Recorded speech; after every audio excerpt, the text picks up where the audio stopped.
শেখ হাসিনা পালিয়ে গেছেন ঠিকই, কিন্তু তার যে টাকার যে উৎসগুলো এটা এখনো তৃণমূলে অনেকের কাছে নানাভাবে গোপনে সেগুলো আছে। ওই টাকাগুলো খরচ করেই এলাকার পর এলাকা তারা অস্থিতিশীলতা তৈরি করার চেষ্টা করছে। চট্টগ্রামে গতকাল একজন আইনজীবীকে হত্যা করা হয়েছে। আমরা একটি সংগঠনের অভ্যুদয় দেখছি খুব অল্প কিছুদিন। এই সংগঠনটি কিভাবে তৈরি হয়, কে কে এর নেতৃত্বে আছে?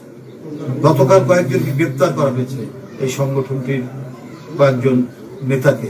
তারা সবাই যুবলীগ ছাত্রলীগের, তারা হিন্দু সম্প্রদায়ের লোক সেজে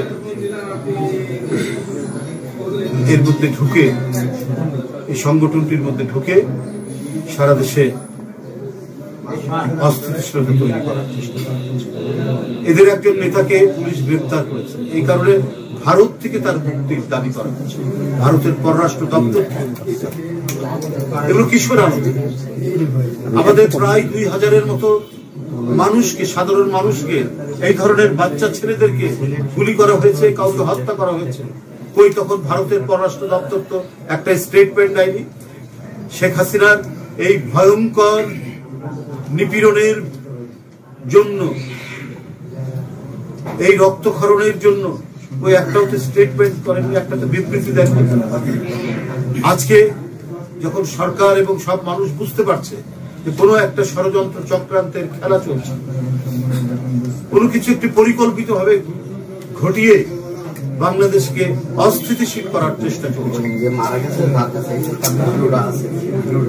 অস্থিতিশীল করার চেষ্টা, থামেন, অস্থিতিশীল করার চেষ্টা চলছে। এটা দেখবি মানে সূর্যের আলোর মতো একবার পরিষ্কার যে এই সংকটটা কৃত্রিম ভাবে তৈরি করা হচ্ছে,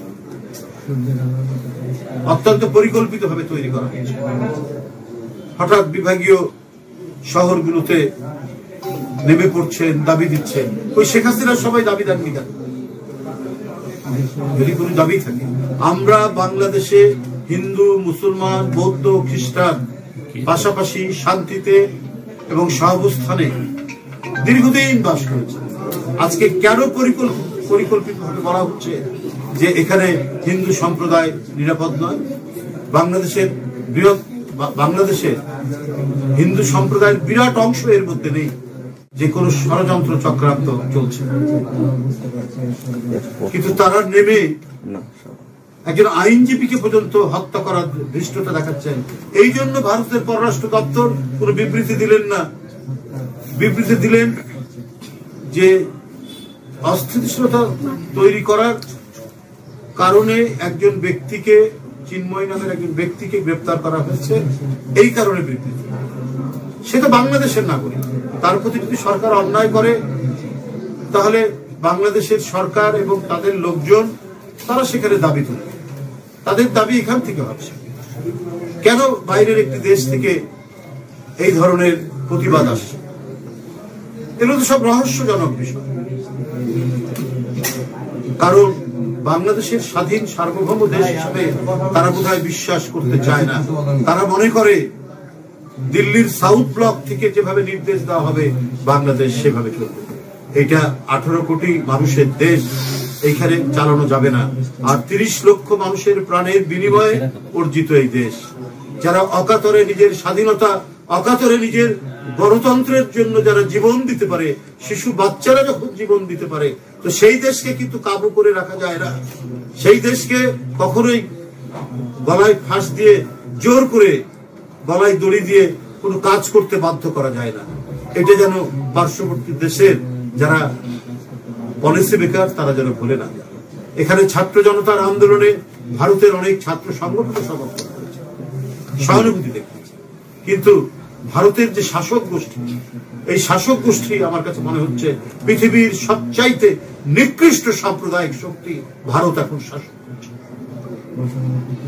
এবং এই কারণেই তারা একচোখা নীতি অবলম্বন করে বাংলাদেশকে তারা দেখছে।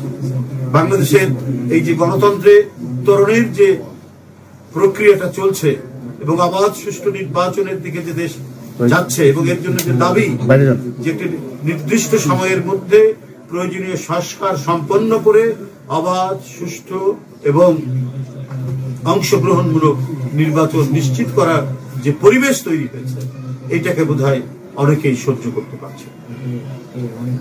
এই ধরনের খুব পরিকল্পিত মাস্টার প্ল্যান বাংলাদেশে বাস্তবায়ন করা যাবে না। বাংলাদেশের মানুষ অত্যন্ত রাজনীতি সচেতন, সংগ্রামী এবং নিজের জীবন উৎসর্গ করে তার স্বাধীনতা রক্ষা করতে জানে, সার্বভৌমত্ব রক্ষা করতে জানে এবং গণতন্ত্রকে পুনঃপ্রতিষ্ঠিত করতে জানে। যাই হোক, আমি বক্তব্য দীর্ঘায়িত করব না। আমরা বিএনপি পরিবার, আমাদের নেতা, গণমানুষের নেতা, বিএনপির ভারপ্রাপ্ত চেয়ারম্যান জনাব তারেক রহমান এটি প্রতিষ্ঠিত করেছেন, যাতে গত আন্দোলনে যারা নিহত হয়েছেন, যারা শহীদ হয়েছেন, যারা গুরুতর আহত হয়েছেন, তাদের পরিবারের পাশে আমরা দল করি। আমরা রাষ্ট্র ক্ষমতায় নেই, আমাদের যতটুকু সামর্থ্য, সেই সামর্থ্য দিয়ে আমরা চেষ্টা করি তাদের পাশে দাঁড়ানো।